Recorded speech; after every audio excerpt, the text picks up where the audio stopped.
आप देख रहे हैं great Bhim news channel. Lucknow bar association प्रत्याशी राजेंद्र प्रसाद शुक्ला अध्यक्ष पद पर किया नामांकन, मची खलबली।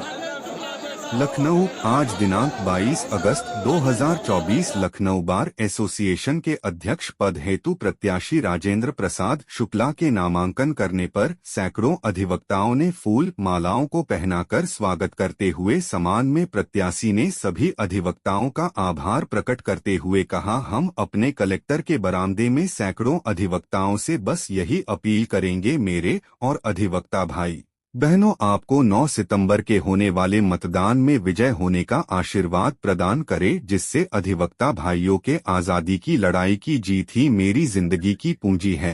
मैं राजेंद्र प्रसाद शुक्ला एडवोकेट, मैं पूर्व अध्यक्ष रहा हूं लखनऊ बार एसोसिएशन का और वर्तमान में हमारे तमाम अधिवक्ता साथियों के मांग पर मैं पुनः अध्यक्ष लिए प्रत्याशी हूँ।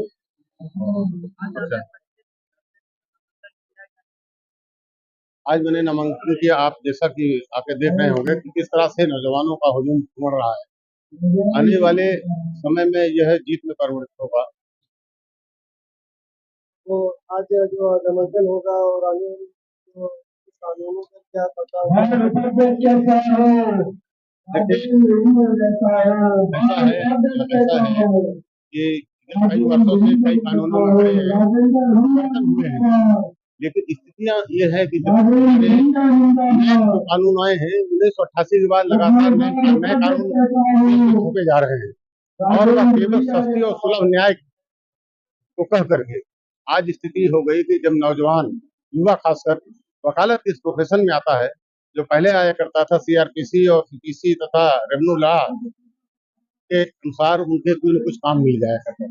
आज स्थिति और परिस्थिति ये हो गई है कि जब से कम्युनिस्टेट लागू हो गया है, फौजदारी का 90% केस तो थानों में निपटने लगा है। इसकी लड़ाई हमारे बार को लड़ना चाहिए था। मैं इस गहराई में नहीं जाना चाहता हूँ कि क्या घटनाएं घटी हुई, ऐसी कौन सी समस्या है? मैं उसी समस्या को ही आपसे अवगत करा रहा हूँ। आने वाले जो भी हमारे नौजवान हैं उन्हें कुछ न कुछ काम मिल जाया करता, चाहे बिल दाखिल करने का हो या दाखिल खारिज कराने का काम हो। लेकिन आज कुछ परिस्थितियां ऐसी आ गई नए नए कानून आके कि जो फौजदारी का मामला आधे तो थाने में ही निपट जा रहे हैं और जो 151 पहले धाराएं लागू थी उसका जो मजिस्ट्रेट यहाँ आया करते थे तो यहाँ वकीलों को कुछ काम मिल जाता। इतना ही नहीं, जनता को बड़ा सुलभ न्याय था वकीलों के माध्यम से। आज स्थिति हो गई कि जब वो कमिश्नरेट के माध्यम से जब छोटे छोटे धाराओं में सीओ की कोर्ट में जाकर किए जाते हैं तो वहाँ जनता का शोषण होता है। खासकर यह आवाज केवल अधिवक्ता एमएलए एमपी को यहाँ उठाना चाहिए था, वो लोग नहीं उठा पाए। क्योंकि मैं राजनीतिक व्यक्ति हूँ, मुझे जनता के दुख दर्द को, क्योंकि अधिवक्ता अंतिम पायदान पे खड़े हुए व्यक्ति की न्याय के लिए खड़ा होता है, तो मैं उस गरीब मजदूर मजलूमों की लड़ाई लड़ने के लिए मैं अपने अधिवक्ताओं के माध्यम से अध्यक्ष के रूप में लड़ूंगा और निश्चित तौर पर परिणाम सामने आएगा। देश की स्थिति और परिस्थिति के हिसाब से कानून होना चाहिए। यह कानून कहीं न कहीं कुछ खामियों भरा कानून है, जिसकी लड़ाई किसी न किसी को लड़ना चाहिए था, नहीं लड़ पाए। मैं उसके लिए उद्यत हूँ। चैनल के माध्यम से आए थे वकील नए बन के आ रहे हैं, उनको क्या संदेश देना चाहिए? मैं उन्हें संदेश देना चाहता हूँ कि देखिए, जवानी के जोश में अपने होश को कायम रखते हुए अपनी नई ऊर्जा के साथ जनता की सेवा करें। देखिए, हमारा ये प्रोफेशन मात्र पैसा कमाने का प्रोफेशन नहीं है।